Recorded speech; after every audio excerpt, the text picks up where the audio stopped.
Hey guys, it's Saga, and in this video, I'm going to compare the cameras on this Realme 11 Pro Plus with the ones on the iPhone 14. There is a huge price gap between these two phones, but every time a new phone comes along, especially if it is creating a lot of buzz for its cameras, like Realme 11 Pro Plus with its 200 megapixel camera is, many of you want to know how its performance is compared to the latest best-selling iPhone of the time, which at this time is the iPhone 14. The Realme 11 Pro Plus comes with 3 cameras on its back, but we will only be focusing on the main rear camera as that is the only one which gets the 200 megapixel sensor.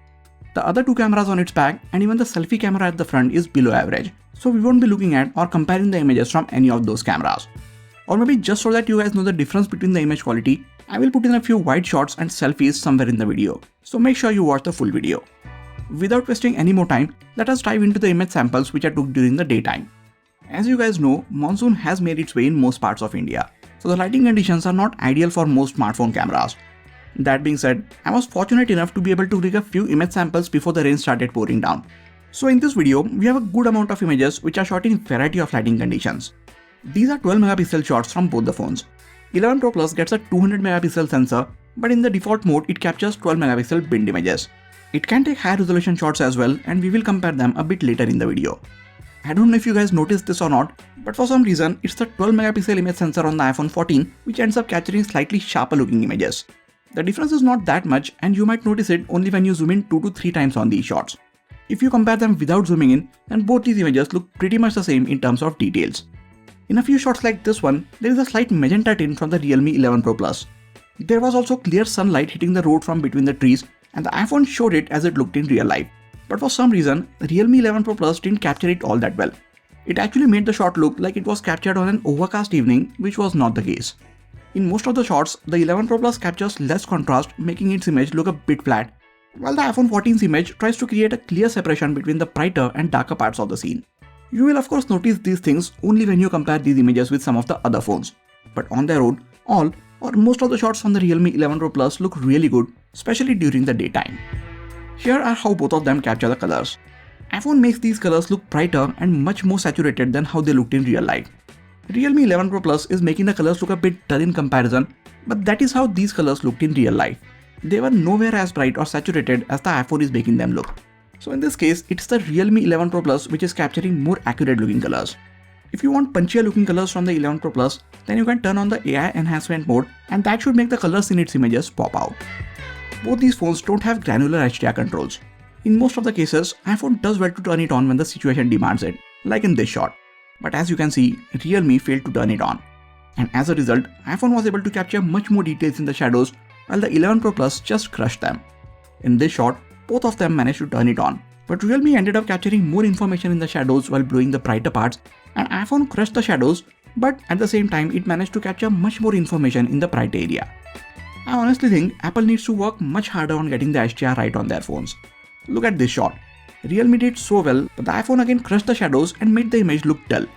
HDR isn't always just needed in bright sunny lighting conditions, it is required in these situations as well. Sometimes both of them make the shots look very good, and at other times both mess it up. In their current form, I am afraid neither of them will be my first choice for taking HDR shots. Both the phones can take amazing close-up shots. Despite of having a 200 megapixel sensor, it is surprising how close the Realme 11 Pro Plus lets us get to the subject. There is some distortion in the parts of the subject which is slightly out of the plane of focus from the Realme 11 Pro Plus. There is no such issue in the close-up shots on the iPhone 14. The background is really nicely blurred out in the close-ups from both the phones. This is mostly thanks to the wide aperture and the physically large size of the image sensors. The Realme 11 Pro Plus has the tendency to overexpose some parts of the image, so every now and then you will have to tap on the screen and adjust the brightness manually. I did that in some of these close-up shots, which is making those shots look a bit underexposed. Here are wide shots from both the phones.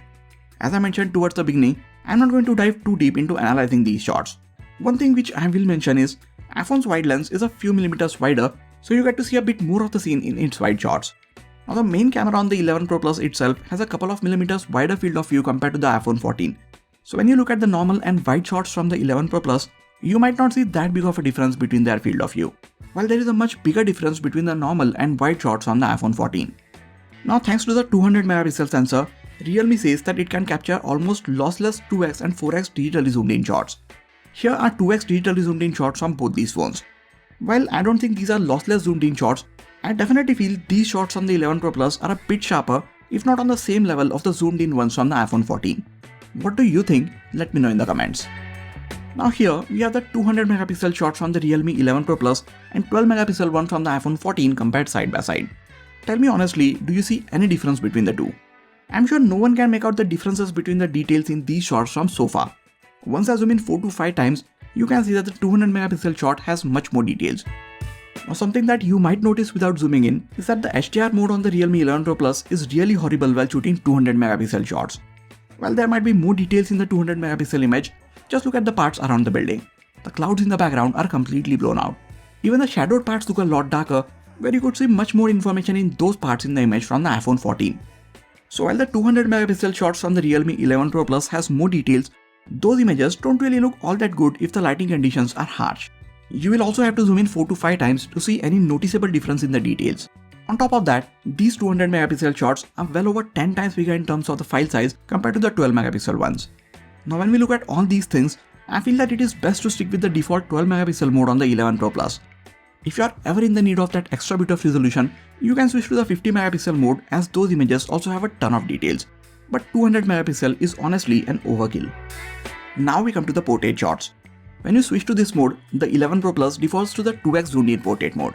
While the composition looks better at this focal length, the face of your subject looks a lot softer, so I always like to stick to the 1x portrait mode on this phone. Here are the 1x portrait shots from both the phones compared side by side. I think both the portrait shots look really good at first look. The edge detection is pretty much same from both the phones, and frankly, I'm really surprised at how good it is from the 11 Pro Plus compared to the iPhone 14. While both can definitely use a bit of refinements in terms of edge detection, other than that slight difference in the colors and contrast level, I feel these portrait shots look really good from both the phones. Well, that is until you have uneven lighting conditions in your shots. As you can see, there is a bright light behind the subject, and the Realme 11 Pro Plus has completely blown it up. It has also messed up the skin tones and overall colors of the shot in that process. iPhone 14 on the other hand did an amazing job. So when the lighting conditions are not harsh, I think Realme 11 Pro Plus is really good for the portrait shots. You might have to adjust the brightness in some of the images manually, but once you do that, it delivers nice results. Now I feel, and I think you guys will agree as well, that skin tones look much better in the portrait shots on the iPhone 14. Now we come to artificial and low light, which are always the most challenging conditions for most smartphone cameras. Both the phones were doing really well on this very overcast late evening.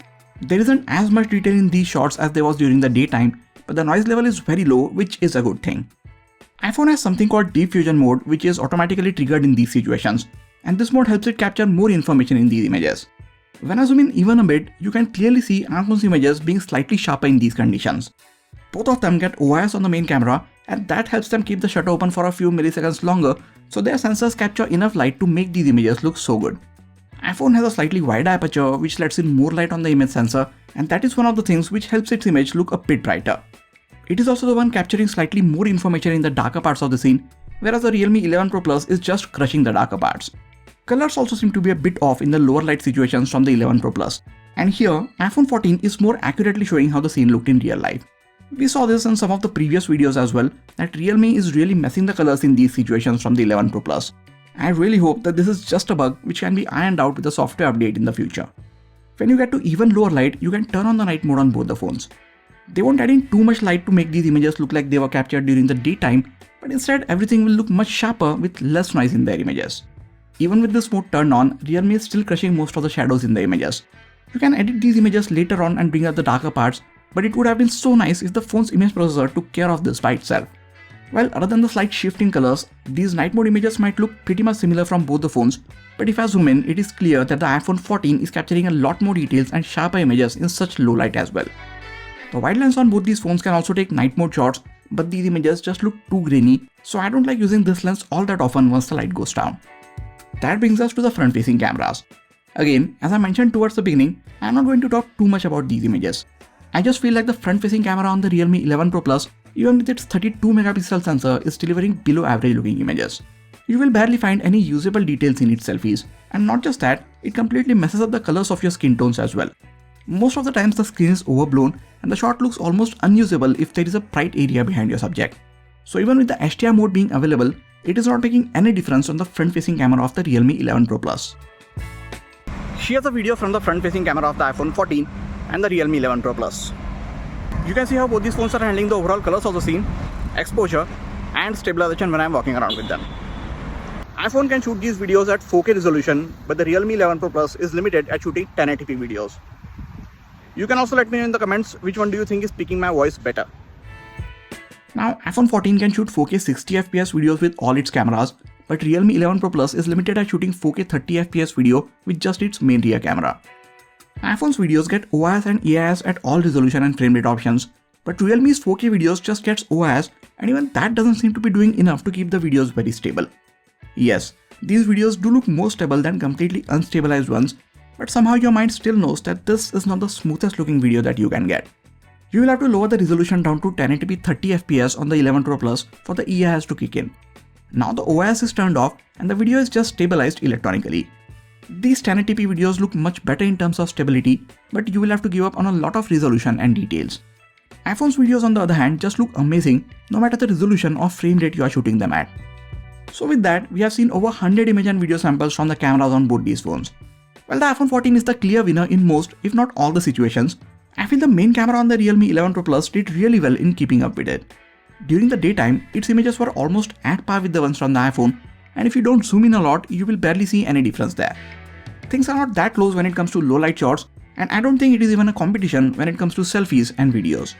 That being said, I am not too disappointed with the Realme 11 Pro Plus. If you know how to use the light well to your advantage, and if you compose your shot properly, its images can turn out to be amazing as well. I still think the 200 megapixel camera is an overkill though. I would have preferred if Realme could have given us a better 50 megapixel image sensor and focused more on the image processing part to make these images look even better. So these were my views, but you guys saw the images too, so what do you guys think about them? Let me know in the comments. That is it for this video guys. Please hit the like button if you enjoyed this video and subscribe to the channel for a lot more quality tech videos like this. You can also check out some of the other videos from this channel. This has been Sagar and I'll catch you guys in the next video. Take care.